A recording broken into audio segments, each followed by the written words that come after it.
video is sponsored by Voxy.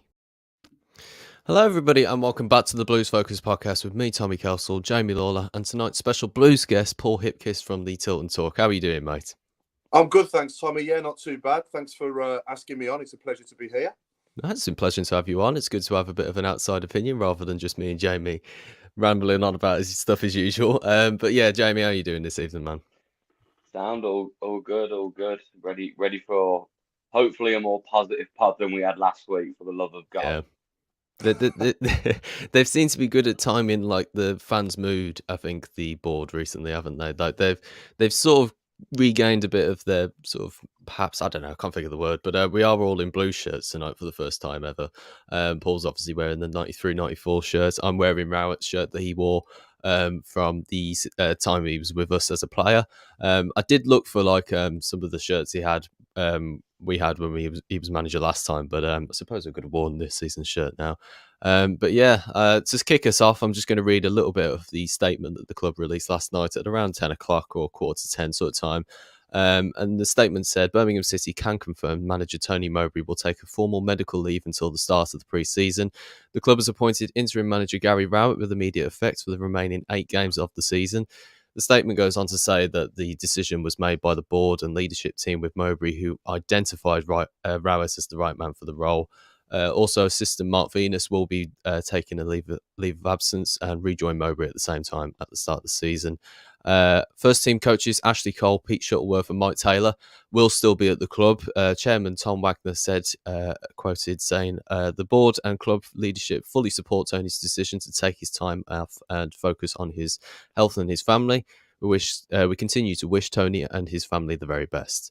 Based on Tony's decision to take some additional time away, we agreed it is in the club's best interest to appoint Gary Rowett to lead the team forward from the touchline for the final 8 games of the season. And CEO Gary Cook said the team is in a challenging position, and so a stronger leader is needed to guide the players through to the end of the season. Tony wanted to be a part of the solution together. We agreed to identify it as a manager. Gary Rowett was the number one choice. We're pleased to welcome back Gary to the Blues. He has the necessary experience and the requisite passion for the club and our loyal fans. Gary will provide all the support needed to keep the club in the Sky Bet Championship, and finish by saying we look forward to welcoming Tony and Mark back to the club before the start of next season and continue to wish Tony a very speedy recovery. So there we go, guys. A bit of a brief overview of the statements, a couple of quotes in there from big leaders at the club. So yeah, let's take it from there. Paul, I'll come to you first. What are your immediate thoughts to all of this? Well, first and foremost, I hope that obviously it's nothing too serious with Tony. You know, we want him to get well as soon as possible and see him back in the dugout, you know, because he's still the man for me to take us forward. You know, he's a top 6 championship manager. That's where we aspire to be. But in the meantime, you know, Gary Rowett is a great interim replacement. And the fact that we've got Paul Robinson back at the club with him as well is a massive, massive, massive bonus. You know, because he's the kind of player you need, or the kind of man that you need now in the dressing room, who knows what it's like as well to put the shirt on and go out there and, you know, wore his heart on his sleeve. He was our captain and he led us through hard times. He led us through as a captain a time that's very similar to the time that we're going through now, didn't he? So, you know, I think it's ideal that he's coming with Gary as well. But no, I think when I heard the news break yesterday, I was pleased. I thought, great, you know, that's the ideal solution to the problem that we have. But you know, and I think Mark Venus will do, you know, it'll do Mark Venus some good as well to have a rest, because he looks worn out, doesn't he, to be honest? Yeah, he definitely does, yeah. After the last game, you know, after the Watford game, you could see in his interview, couldn't you, that he just looked a bit drained to me. So give him a bit of respite as well, you know, go and recharge the batteries, and hopefully we'll see the pair of them back, you know, fit and firing in the summer. But between now and then, we need to get through this storm, don't we? And we've definitely got, for me, in my opinion, now, the right people in to do it. You know, and obviously Gary Rowett's football, I don't think he's going to be no fear football. You know, but I think we need to get over that now, and we need to just do what we need to do with the players we got to get the results. And all this tippy-tappy football, rolling it out from the keeper across the back of the penalty box, has cost us like 2 goals in the last 2 games. And I think we need to reset, and we need to play to the strength of the players that we've got for the last 8 games, and that's, I think, exactly what Gary Rowett will do. He'll get us, he'll get us starting from the back rather than when I say starting from the back, he'll make us harder to break down, and then we'll play on the counter attack and score goals from set pieces and on the counter attack, and that's exactly what we did when we finished. I think we finished 10th under him, didn't we? The first season he was here, and we were in trouble then as a club, weren't we, off the field? Yeah. So, and I think the squad that we've got now is probably better than what we had then. I know, yeah. You could go through some players and say that some of Gary Rowett's players that you brought in would probably get in this team now. But if you put a combined 11 together, then I think you'd have a few of these lads in as well, wouldn't you? So oh, definitely, yeah. But yeah, I'm more optimistic than I was a week ago. I'll say that. All I was doing before yesterday's announcement was hoping that Tony was going to get back before the end of the season. Obviously, hoping he'd be back for QPR. But it's kind of like a bittersweet one, because I was hoping he would be, just for the sake of him being well sooner as well. But this is definitely the best thing for Tony and Mark Venus, and the best thing for the club in the short term, and then hopefully in talking longer term, we get through this cloud, and we come through the other end, and we survive. That's the first and foremost thing, and then we can move forward with him in the summer, and then who knows what's going to happen, obviously, with the likes of Robbo and Gary Rowett after that, whether or not there's something that they can come up with for them to stay at the club or what. I don't know what they'll want to do, but I would imagine Gary will still want to be a manager, won't he? But yeah, I'd love to think that Robbo will still stay and play a big part in us moving forward, because he's got a good relationship with Tony as well. Obviously, he played for him at the Baggies, so yeah. I think it's a perfect match, really, from everything that's been going off the pitch, really, because obviously there's been issues with the players and the way that we've been playing the football and everything. So I think it's been a good time now to get in an interim manager who can, sort of steady the ship for the end of the season. It's 8 games as well. It's not like as difficult a situation that Redknapp had a couple of seasons ago, where it was like 3 games towards the end of the season. He's got a good month and a half to finish the season off strongly, but I'll come to you, Jamie, and obviously Paul gave some really good insight there into thinking what could be perhaps implemented into the team for the rest of the season. But like, what do you agree with what you just said there?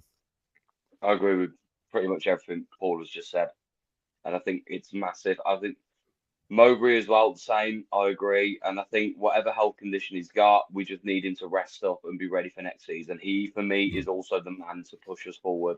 I think the way.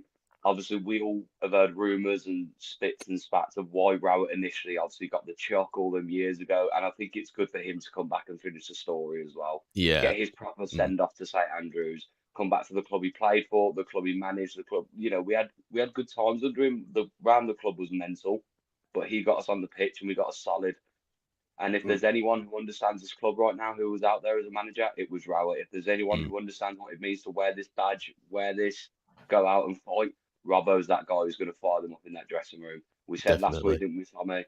The only one who looked like he could be asked is Djukovic, who knows what it's like to wear the badge in these situations. You've now got a leader in Robbo who understands that as well.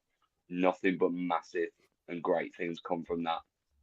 No, absolutely. I think the thing with Robbo as well is the fact that I've been seeing a couple of comments here in the chat saying, I can't remember, let me see if I can find the initial points. Mitch Greenwood says, can someone tell me the fascination Paul Robinson? All I remember from him is blaming everyone except himself and throwing academy players under the bus.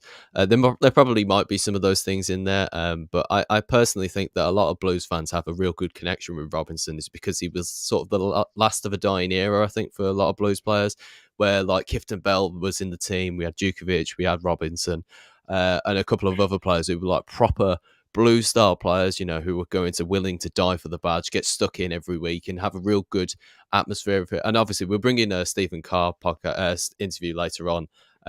We've obviously tweeted about that and everything. It should be along the ticker. I did forget to mention it in the intro. But he did touch on that as well. He's saying about how the fans will be driven by those players, and it'd be interesting to listen to that a bit later on. But I think like with Robbo particularly, like he wasn't a particular Blues legend for us, and in a kind of way I kind of understand that, because he wasn't the hero that we had during a Carling Cup season like Stephen Carr or anything. But I still personally think though, like, he was a player who Blues fans could relate to, just because he was like Daryl saying in the comments here, even like Morrison as well, he just like got stuck in every week. We had a good team with that. We had a good solid team, I should say, actually, because Gleeson, Morrison, Caddis, Donaldson, David Davis, they would scrap away and they would get us points, they get us results, and they weren't in a relegation battle team throughout the whole time under Rowett. And I think that he can reinstall that belief into the players and things and say to them and relate to them and say to them, look, you're good players, you're much better quality players than players I've had before in my teams. And I can assure you, you can stay up and you can battle away with it. Because I don't know about you, Paul, but we were talking about this on a couple of podcasts, how like the players that we've got, the set of players we've got currently, they don't seem to have that negative response to them, if that makes sense. Because like, I think a lot of the players we've had before in relegation battles have been a bit like, just trying to prove us wrong almost. It's like we look like we're relegation candidates, and the teams we've had before have had that grip between a bit between the teeth to go back to the fans and say, no, we're going to stay up. But I don't know about this set of players. They look like they thrive under really positive conditions. I don't know about you, what you make to that. Yeah, I mean, you think back to last season, we were favourites for relegation, weren't we? With John Eustace in charge, and we stayed up quite comfortably in the end. But I think we have got fighters in there. The likes of Laird get stuck in, and I like Ivan Sunic for that as well. I think Ivan Sunic is good for getting his foot in. But you're right, we don't have enough soldiers, if you like, as Mowbray would put it. We don't have enough soldiers, and we have more artists. And we can't really play the way, in my opinion, that suits the players better. And there's nothing wrong with an old-fashioned 4-4-2 and getting the ball in the box when Djukovic is fit, especially, and if he's fit. You want players to get to the byline and get the ball into him so he can head it down for Jay Stansfield to put it away or flick it on. You think back to the goal we scored at Southampton away. You think back to the winning goal in the last second against Plymouth at home. The flick on from Djukovic and Stansfield's put it away. And I'm thinking, come on, here we go. We got a new Shea and Duke partnership going here. And I don't think I ever saw it again after that. So in my opinion, that's what I would have done. That's what I would do. Because it's no good lumping eyeballs up to Stansfield and Miyoshi and, people like that. It's, you need the way they want to play, the way we've been trying to play is on the floor, isn't it? The one touch, interplay, which has been good at times. Don't get me wrong. We have had good results. And when we played well, but it's not worked more often than it's worked this season, which is why we are where we are. And, at the same time, we've had battles off the field as well, trying to, get stuff right with regards to the management team. And obviously we had the Rooney disaster halfway through the season, and we finally get the right man in. And due to unforeseen circumstances, we've had to change the manager again, So you couldn't write it really, could you? 6 managers in one season. I mean, I read somewhere earlier that Manager of the Month isn't an award at Birmingham City. It's actually a job. Yeah. Literally, like, we haven't had a manager. It doesn't feel like, at least for a whole solid month. It just, honestly, it's like we've been a circus really as a club this season, because we started out like perfectly, really, didn't we? Like, off to an absolute flyer. We're undefeated for like 7 or 8 games, I think it was. Really getting up to standards, really getting at the teams that we were playing up in the first games. And then we had a little bit of a dip, and we thought, okay, but it's not going to be as bad as the seasons that have gone by. But it just always seems to end up that way. I don't know why it is, but whenever any Blues fan always say, it's just like, well, it's going to go wrong at some point, isn't it? Because it just does, And like, the way I sort of look with Rowett now is that if he does a really good job until the end of the season, he gets us well away from the relegation zones. What do we do then?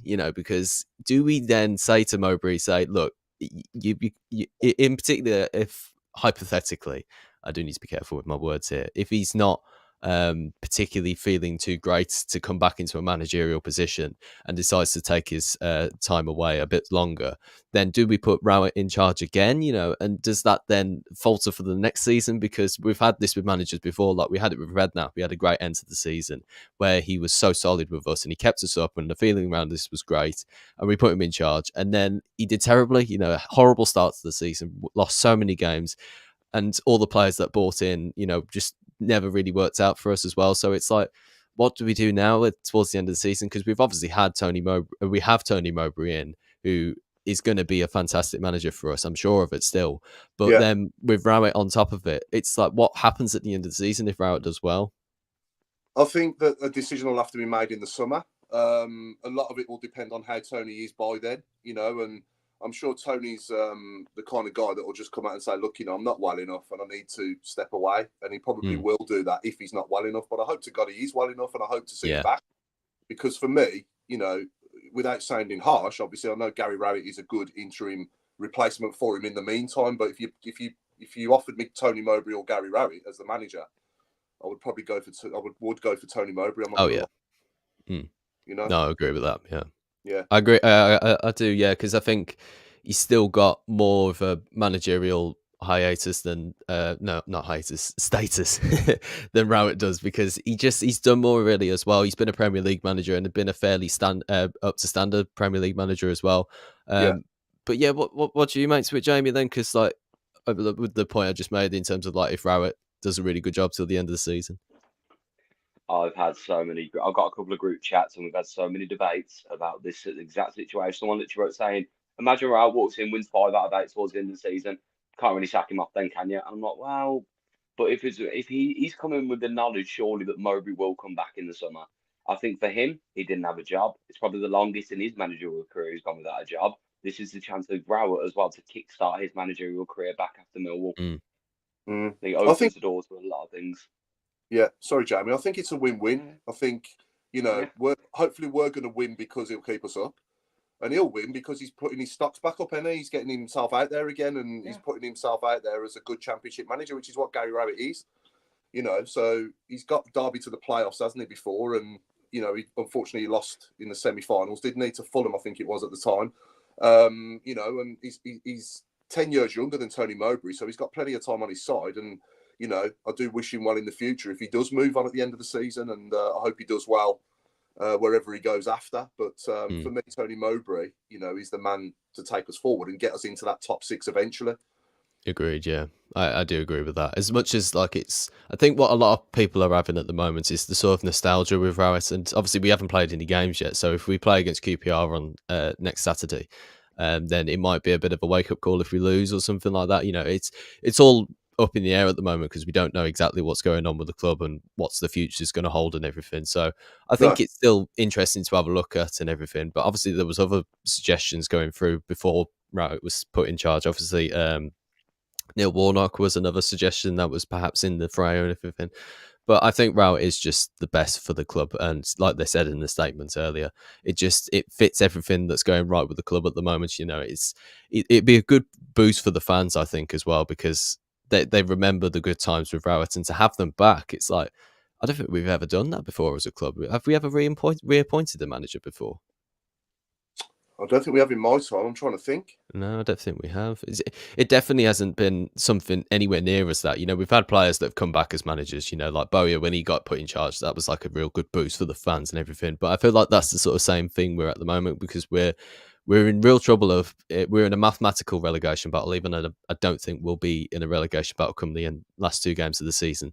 I think we just need that good boost. I think they've timed it well with the international break this time, whereas they timed it terribly with the international break when they put Rooney in charge, to really have that sort of good boost again. Because I think to talk about Rooney a bit more, actually, it'd be interesting to sort of work out what their thought pattern was with that, because obviously with coming into the international break now, it's like perfect time.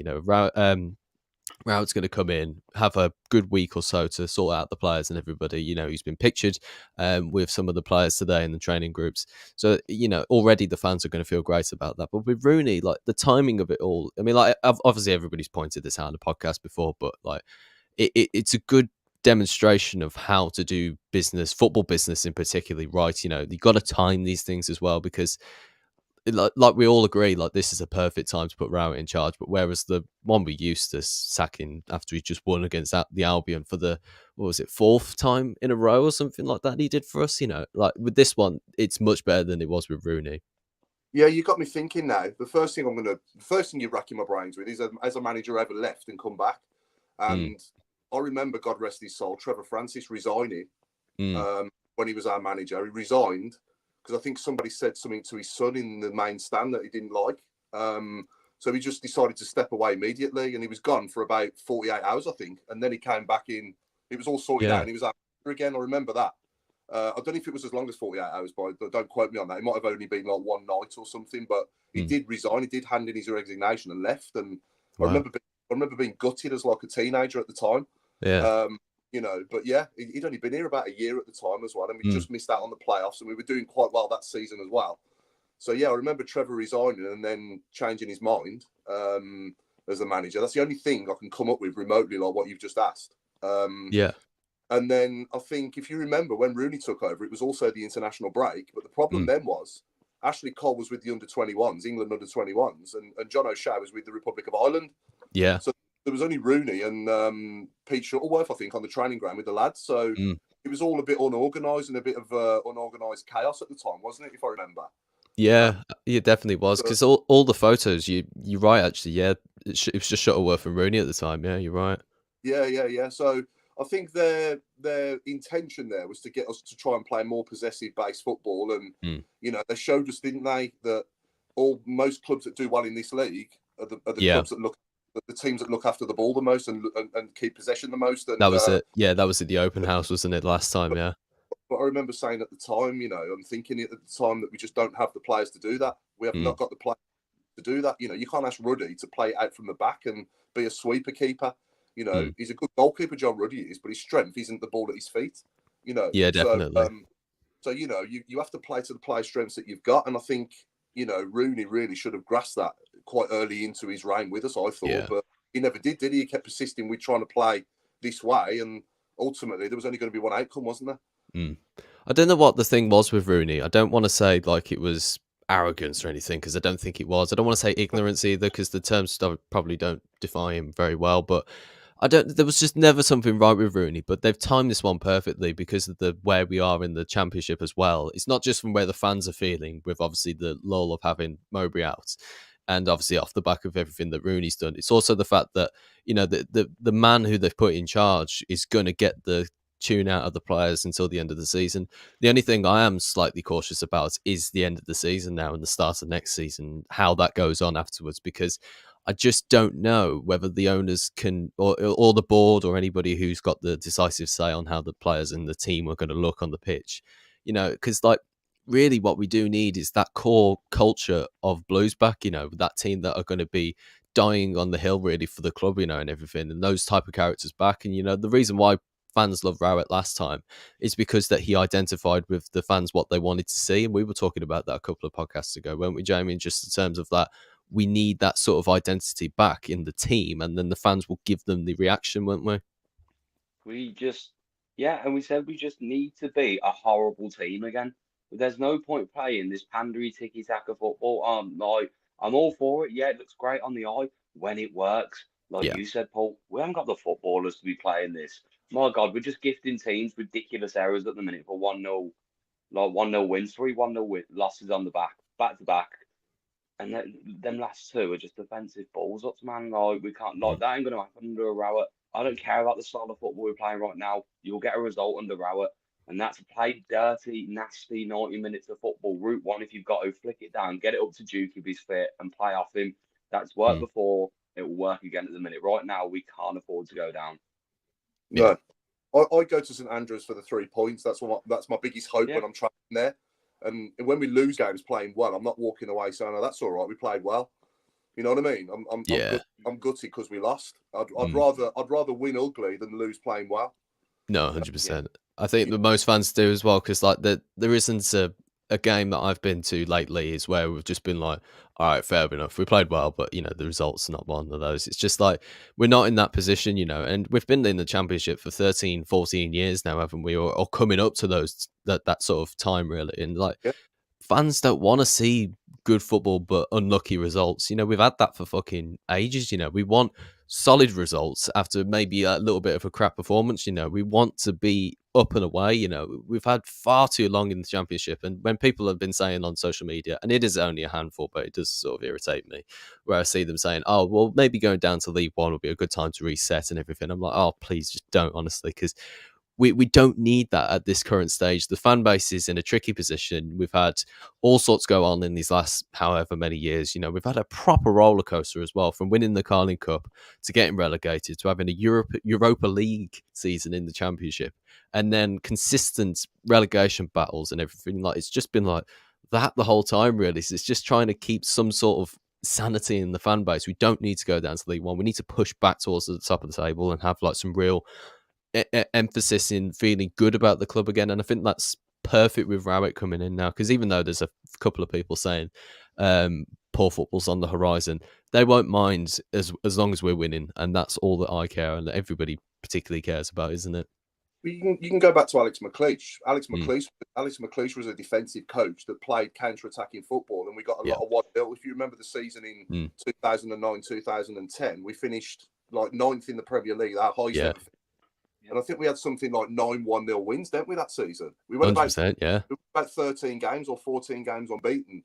And we had Cameron Jerome up front with Christian Benitez, God rest him, and they had a good partnership going. And we were so hard to break down with Johnson and Dan at the back. And I know we had better players then, don't get me wrong, but we were never playing, sexy football, was we? It was always like a goal off a set piece, or I remember the one going in off Jerome's arse at Stoke away.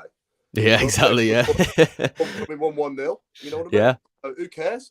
Exactly, yeah. That's the thing. Like players really like the whole fan base knows this, and just like flicking my eyes over to the chat as well. Everybody's sort of agreeing with what we're saying because we're Blues fans, aren't we? We know the score with it. We've been Blues fans for all our lives.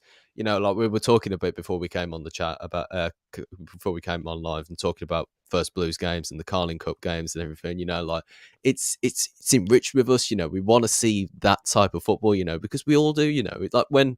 I'm trying to think back to a more recent one than just Clifton Bell sliding in against Grealish against Villa. But like, it's the only one that sticks in my mind. But everybody loves that, and we need a bit of that back, don't we? Yeah, I know, absolutely. Yeah. You want someone who's going to put a tackle in like that and get the crowd lifted, and that's what Robbo was good at as well, weren't he? Yeah, 100%. I mean, I didn't go to as many games that season because obviously, it was sort of the tail end of sort of Carson Young, wasn't it? I think from a Blues and personal standpoint, my dad and my mum was deciding not to go to the games because they didn't want to fund sort of Carson Young a bit more, really. So they decided to just watch them from home instead. But we did go to a couple of Rowett games that season. But every time, Paul Robinson, Michael Morrison, Clifton Beld, and those type of players, Gleeson in particular as well, just like proper solid players, and that something went wrong between that point where Rowett got sacked and Gary Monk got appointed. You know what I mean? Like there was a frame that sort of has changed us from the Blues that we were before that, where we got relegated, to the sort of solidified championship team that we became, isn't it? It's like that period there from Rowett being sacked to Monk being appointed, where we've just sort of turned into a championship side, haven't we? Yeah, no, definitely. But no, I mean, the other thing as well, I know obviously Tony was a defender as well, but Gary Rowett was a great defender for us as well. You know, the couple of years he was a player for us, he was with us for 2 seasons, and for both of those seasons, he was absolutely fantastic, honestly. I was surprised. Trevor managed to attract a lot of players as our manager that you'd never believe we'd get from the Premier League, like Gary Rowett and like Peter Unlove and, Stan Lazaridis and players like that stepped down a division to play for us. And I believe it was a Trevor, and these were players. I mean, Peter Unlove was tearing it up in the Premier League for Coventry, and I couldn't believe it when we signed him, honestly. I'm like, how have we got him?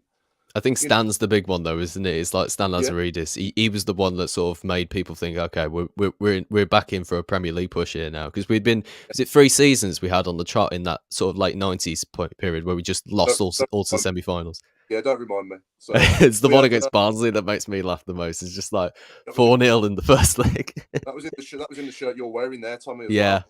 Is it 4-0? Is it 5-0? 4-0 at home to Barnsley. 4-0. Yeah. We actually won. We actually won the second leg too. I think it was 2-1 or 1-0 away as well. And Rowett scored in that. He scored a header. We had Watford in '99. That was our first attempt, and we lost on penalty.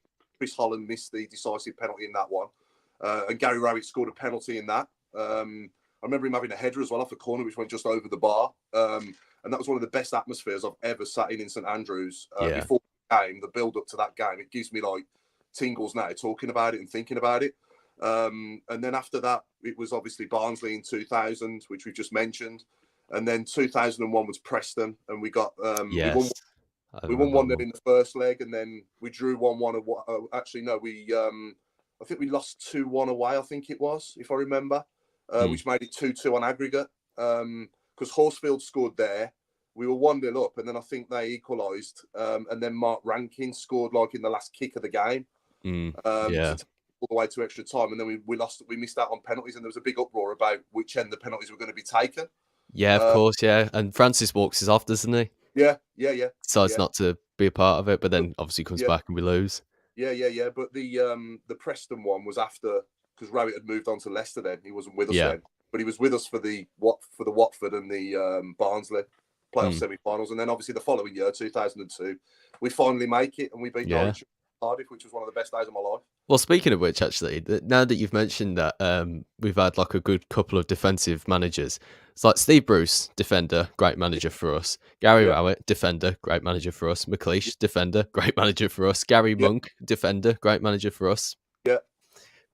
Defensive coaches must make great managers for Blues. Yeah, exactly.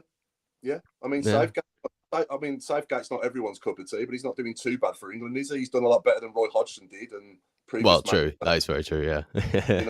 So but whether he's got what it takes to actually win the Euros in the summer is another question that remains to be answered. But he's certainly got me believing again. I'll say that.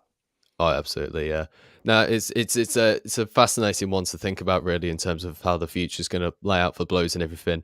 I'm hoping it won't be a terrible end to the season now, because it will be a big kick in the teeth if we do get relegated after such a season we've had. Do just want to shout out for Edgy again. He's given us another £9.99 donation, mate. Thank you again, man. You top lad and everything. But yeah, Paul, thank you very much for joining us at this opening section of the podcast tonight. It's absolutely a pleasure to have you on. It's been fantastic. That's my pleasure. We will just cut to a quick advert, but we're about to bring you a interview with Stephen Carr, who Sam was speaking to yesterday. But in the meantime, Paul, thank you very much for joining us, mate. Absolutely sound to have you on. And we'll be back after the short break. This video is brought to you by Voxy, the pay-as-you-go mobile network that gives you unlimited social media for as little as £10 a month. Sign up today using the link in the description to stop eating your data away while on the move. Voxy has got you covered, with unlimited social media, video and music, all with 5G ready in every Voxy plan. And you'll also get a free £20 PayPal, Just Eat or Amazon voucher, so be sure to sign up today. Now, back to the video. Hi, Stephen. First of all, how are you doing and what are you up to at the moment? Yeah, all good. I live in Spain now at the moment, so I do a few things out here. Obviously, I got invested in La Sala Group that we own some restaurants, beach club. So I get involved in that with all the contracts of the staff and also something different. So yeah, that's what I'm up to out here now.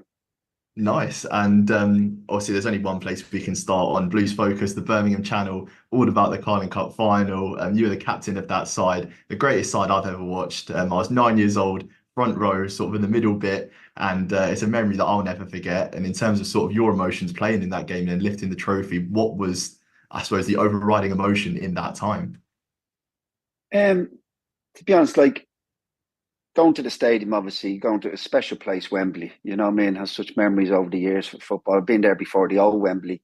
You see the crowd, you come out, you see all the fans. I think the thing for us, we're the underdogs. And I think even Blues fans were happy that they were there, more so when we're happy to be there. But it's all right being there, but you need to win, because it can be the worst place in the world if you don't win. So the atmosphere was unreal. Obviously, we're the underdogs taking on the big boys of Arsenal, who had some top players in it, but we had a belief in us that we could win, and that's not because we won. That's how we felt. We didn't see ourselves as the underdogs. We seen ourselves that we've matched them in the league during that season. We've done well against the big clubs, so we had a game plan, and that's how it went. As you say, the atmosphere is always unbelievable at Wembley, and especially I think when you've got fans there that haven't been there as such a big game, it just adds that bit more. But to me, it didn't add pressure. It just added more. Like, Arsenal fans expected to win, Birmingham fans hoped we win, and I think that's the difference. Players expected to win, and Arsenal, us and Arsenal probably on a different wavelength. For them, it's just it's the Carabao Cup or whatever you call it. So it was everything to us more so, I think, than to Arsenal. And that's not saying every football player goes out on the pitch to win. But for us, we were going to be going down in the history of the club. So it's huge. And thank God the way the game unfolded. Yeah, and I think you speak about the psychology of the team there as well, like the whole expecting, hoping scenario. And I think that's what made that Birmingham squad so good, is because everybody fought for each other, no sort of prima donnas in the team. And that team went on a spectacular run sort of the season before, 12 games unbeaten in the top flight, our best run there. You played every minute of that run. And, you know, that team, I suppose, when you look back at it and the core qualities of that team, what do you perhaps look at now with the Birmingham team and go, okay, this could be something that we could look to do with this team? Because obviously now it looks like Gary Rowett's coming into Birmingham. It's all change at Birmingham. So in terms of the psychology of that team and looking to translate that onto what's happening now with Birmingham, what would you say as a key advice? Well, here, at the end of the day, as you say, made the point there was no prima donnas. Anybody stepped out of line, they're put into line. We had a good balance of players who never played in the Premier League who were coming into it, the Roger Johnsons, Scott Dan and all that. But then you had players like me, Bowes, Ben Foster, Barry Ferguson. But we all had a point to prove as well because we did a little second bite at it. Ferguson especially come from Scotland. Can he do it in England, which he was top for us? So it's togetherness, you know what I mean? Because you'll have tough times and you all have to stay together. Nothing gets outside that dressing room. You're all fighting. They're obviously in a very, very difficult position now, which they've been in difficult positions before. But this is quite unfortunate with Tony having to step down for the time being for his personal reason, which is unfortunate because he's a top manager, Tony.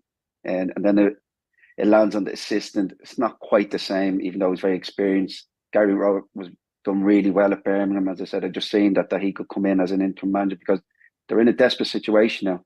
This changes the whole dynamics of the club. God forbid they went to League One because it's not easy getting out of any of these leagues and they all just get tougher and tougher to get out of. And I suppose with Birmingham, one of the things that makes us stand out from the rest is our atmosphere at home. And you've played in games before where it's just been, you know, chaos, I guess. And the quarter final against Villa, semi-final against West Ham, where you said before that the crowd were just willing the ball in almost. And in terms of building up that atmosphere, what's it like being on the pitch in those atmospheres as well? The atmosphere is built by the players. You can't always expect the fans to build atmosphere. With a team which they knew would die for each other, die for the club. That's not to say the players now won't, but momentum comes from you. You see it at other clubs, and then they get behind. They're behind you in any, but they need that push. And as you said, that Villa game, West Ham game, I think were the two memorable games where you had the fans were pushing that ball into the net. Very like what happens at Anfield, to be honest. When the cop they get going. It's a tough place. When them fans are behind you, and Birmingham's it's passionate. You know what I mean? Obviously, it's a bit down at the moment. Like fans they're paying good money. They're coming, they're not getting the results. The most important thing is to stay behind the team because it benefits no one. And I understand the frustration. Obviously, they don't want to be where they're at, but neither do the players. No one's just throwing the book in. They just find themselves in a very different position. 3 managers in a year, not ideal. So they just have to stay with them, and hopefully, if it's Gary Rowett, whatever, they just need to get out of this little position they're in and get. It's amazing in them leagues. You get a result, you get another 2, 3, go on a little run, and all of a sudden you find yourself getting pushed up that table quite quickly. But you need to get on them, and it's important to do it very quick because they're going to run out of games, and the pressure becomes bigger and bigger. And unfortunately, some players can't take that pressure. It's tough, you know what I mean? You have to roll your sleeves up and be quite tough mentally. And you get paid to play for the club, and you just have to keep going at it and going at it. And fingers crossed, get that little bit. You do need a bit of luck at times. Little things go for you. A result goes the other way as well, and all of a sudden you can find yourself getting out of it. But it's a tough little run in for them. You're going to need men, not like boys. You're right. And I suppose with that sort of leadership that you need on the pitch in the Championship, as well as the tough schedule, you need everybody to pull in the same direction, don't you? And I suppose with the Birmingham team of old, the team that you were in, you really got that feeling that everybody was pulling in the same direction. So in terms of sort of then to now, with the players that you had back then in the squad and the players I suppose you've got now, what are the key qualities that make a good Birmingham City side? But as I said, we had such a mixture that worked perfect. As you say, no one stepped out of line. Everybody knew, demanded in training every day. Everybody would have the hump if they lost in training. We'd argue all the time. It's because everybody cared. There's that hunger. So it's very difficult to get that balance in a team. You know what I mean? And we had a special balance. It was one of the best dressing rooms I've been in for just a mixture of everybody pulling together. But it's not easy getting that. And obviously, it's very unsettling when you had a manager who was doing really well. They're 5th, 6th in the league. Then the Americans obviously wanted Rooney in, and I kind of get it, but he came in then on the back foot because you had a manager that the fans didn't want to lose. The pressure's then all on Rooney. That didn't work out. Then you get another manager in, then he has to step. He was a good manager. Said, I don't need to be in the position probably. He has to step down. So it's just uncertainty. So it just needs to steady. I say, if it is Gary Rowett who comes in, who knows the club, who's done well there, maybe that is, there's nothing to lose now because something has to change quick. You know what I mean? Another game or two, all of a sudden, get results going the wrong way. You're in the bottom 3. It's not easy getting out of it when you're in it. And you being the captain of Birmingham before, the captain's armband this season has been passed around a bit. It started off with Dion Sanderson, and then because of his injuries and suspensions, it's been passed around a bit. So you had Jukovic captain, maybe Ruddy captain at one point, Sunjic captain. So when you were captain of Birmingham, what was the main thing that you demanded of every player in that dressing room? Because it seems to be now that we really need someone like a focal point, someone to look to for that bit of leadership. Well, it's responsibility. You know what I mean? You're a captain and you need to get the players behind you. You only do that by leading by example. And that's what players in that team, a lot of players played with injuries for a long time. And a lot of players would just go, you know what, I'm injured. Didn't they? Players are getting injections. And Barry Fair's getting in his ribs and all. Horrible injections before games. And that's what you need. You need them type characters. Everybody just pulls together. I train. I had injections. Other players had injections, tablets. Is it ideal? It's not ideal, but unfortunately, when you're in them positions, if you want to win, you have to go through pain. And not everybody's willing to do that, to be honest. That's just life. But if you've got everybody on that, and players look around and go, he's having that, it just creates that desire and hunger to fight. And that's what we had. We had a massive desire to win and fight for each other. But it's not easy creating, as I say. There's not a lot of dress rooms you have that in. Obviously, the top teams you have it successful, but not in these type teams that aren't top teams. Could you speak there about the desire to fight, the desire to win? And that's something that Blues fans have been calling out for this season, but we've seen recent games, it just hasn't happened for us. And as we've mentioned, Gary Rowett, as of this morning, looks to be in talks to become interim manager of Birmingham City. So I suppose if you're going into that dressing room as part of that staff or whatever, like a hypothetical situation, what players are you looking at in the Birmingham team and going, okay, you could get a tune out of them, we could play to this player's strengths? Yeah, but it can't be just one player. It has to be every individual. And as I say, it's not players not giving it all. Obviously, sometimes the quality isn't there. We had it in our team, not as if we were all top players. We're like, there's quality wasn't there at times. But if you have a team ethic that they all keep working, you can still get results. The most important thing, your defence, to keep solid. But that only keeps solid if the rest in front of you are also working to the same level. So I don't think it's any individual. Obviously, you have senior players who have to gather the players under them. Of course, and they have to follow and lead by example. But as you just said, but you need luck. Injuries do come into it, and it's not a blame game. But if you get players that are key to you getting injured, and then you're not scoring as many goals, but then you can't concede, then there's a lot of pressure on you not to concede because you know you're not getting the goals. You go 1-0 down, you think, I need to score a few. We're not scoring many goals. So it's a combination of loads, but I don't think there's any individual. I think at the end of the day, not one of them will want to get relegated in that team. They don't want to be part of a relegation team, especially going to League One. It's like that's a disaster. So, as I say, it's rolling your sleeves up. You're in a fight. You either fight or you go. And I say I don't believe players in general are happy with just that's it. Down the tools, I might move, leave this club. I'll get a move from here. That doesn't really happen, you know what I mean? But it's say, does it need freshness with another manager? I don't know, but at the end of the day, I suppose there's so much at stake. The owners are obviously very, very worried because it's not there. As the players are playing for a manager, they know. A lot of players know Tony Mowbray. He's done a very good job where he's been. Gary Rowett, you know, he's done really well there. Does it need that freshness rather than assistant manager? It's no disrespect to him. Maybe that's the answer. Only time will tell if he's appointed there's a lot of pressure on him as well. You know what I mean? So, as I say, fingers crossed. But it is every individual coming together. It's chatting to each other. We can't be in this position. And as I say, no one's too good of a team to go down. So it's about getting on with it now and digging in and finding that extra bit. And it's, I say, together, everybody on that pitch working their socks off. It's not always about quality. You work your socks off, you can just get that bit of luck at times. Something goes for you, another result goes for you. Soon you can find yourself in a better position. Then confidence goes high, obviously. Then you get a little run, you think you can win every game. At the moment, fans now, they're worried going into games, probably thinking, you know, that's natural. Like, don't see us getting a result here. Not the way things are going. But that's what I mean. So players they'll feel that from the fans in the stadium, feel the anxiousness, especially if you go goal down. It's not the end of the world. But they'll feel it's the end of the world. The fans think, don't see us getting out of this.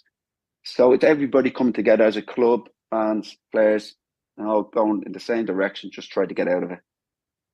Thank you so much for your time, Stephen. I'm sure the Blues fans listen to this would hopefully have their spirits lifted a bit by what you have to say, and remember the good times as well, because at the moment it's a bit of a barren run for Birmingham. So thank you so much for your time, Stephen. No problem. Thank you.